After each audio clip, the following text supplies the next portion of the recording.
ఇప్పుడే జీ5 app download చేయండి. చూడండి మీ ఫేవరెట్ టీవీ షోస్ ఎప్పుడైనా ఎక్కడైనా. అమ్మా, నన్ను క్షమించు.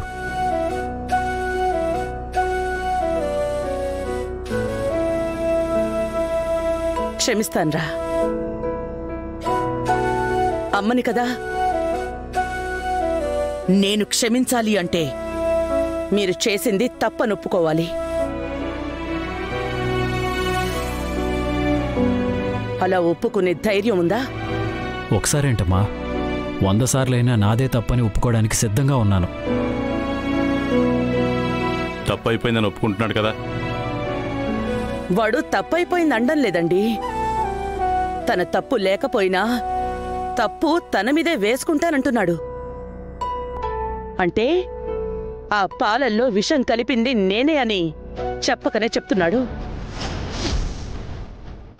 అత్తయ్య, ఈయన ఉద్దేశం అది కాదు. నువ్వు నోర్మై. ఇది నాకు నా కొడుక్కి మధ్య ఉండే గొడవ. ఇందులో పరాయి వాళ్ల జోక్యం అక్కర్లేదు. అమ్మా, నువ్వే చెప్పేదానివి, మూటను బట్టి బరువుని, మాటను బట్టి మనసుని అంచనా వేయకూడదు అని. అలాంటి నువ్వే ఒక్క మాటతో నన్ను అపార్థం చేసుకుంటావా? అసలు నా పరిస్థితి ఏంటో కూడా అర్థం చేసుకోవా? అర్థం చేసుకున్నాను.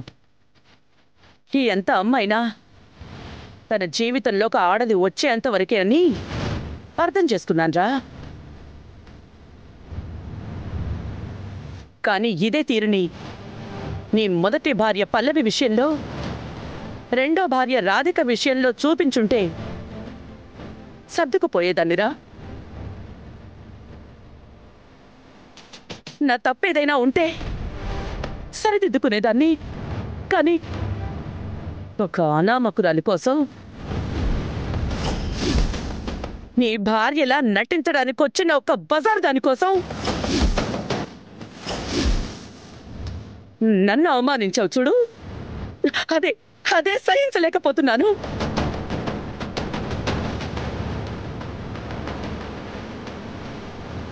ధర్మ, నువ్వేనేనా మాట్లాడుతుంది? కార్తీక్ నీ కొడుకు ధర్మ, నువ్వు ఇలా మాట్లాడతారా? వదిలే నాన్న, ఈ విషయాన్ని ఇంకా పొడిగించి అమ్మని బాధ పెట్టడం నాకు ఇష్టం లేదు. పద పల్లవి.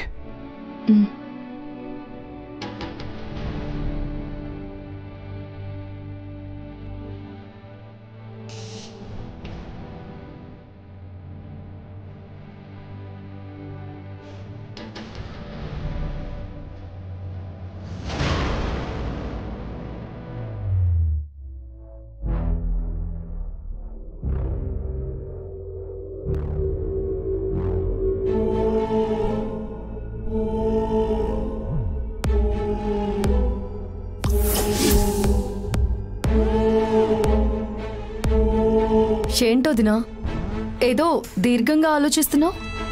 ఏం లేదు. అదేంటో వదినా, మీరు నిజం చెప్పినా కూడా మీ కళ్ళు మాత్రం ఏదో తేడాగానే కనిపిస్తాయి. అసలే అవి మామూలు కళ్ళు కావు కదా. వదినా, దయచేసి నా ముందలా అరవకండి. ఎందుకంటే మీ గాండ్రింపులకి నేను అస్సలు భయపడను. You're crossing your limits. మీరు ఆల్రెడీ క్రాస్ చేశారు వదినా. అసలు మీరు నా గురించి ఏమనుకుంటున్నారు? మీరేం చేసినా కనిపెట్టలేను అనుకుంటున్నారా, లేక కనిపెట్టినా ఏమీ చేయలేను అనుకుంటున్నారా? దేని గురించి మాట్లాడుతున్నావు? నాకు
చెప్పినా వాళ్ళు నమ్ముతారనుకుంటున్నావా?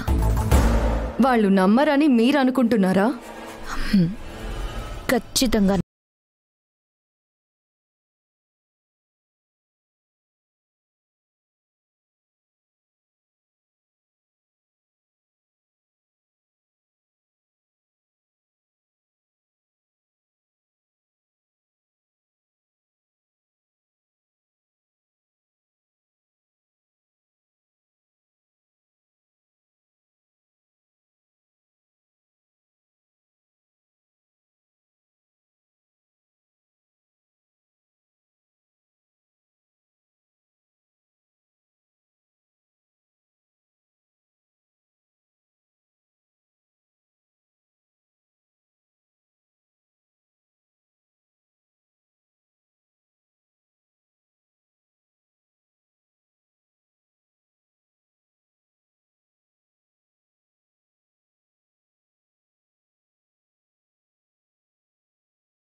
జీ5 యాప్ డౌన్లోడ్ చేసి అన్ని ఎపిసోడ్స్ పూర్తి ఉచితంగా చూడండి.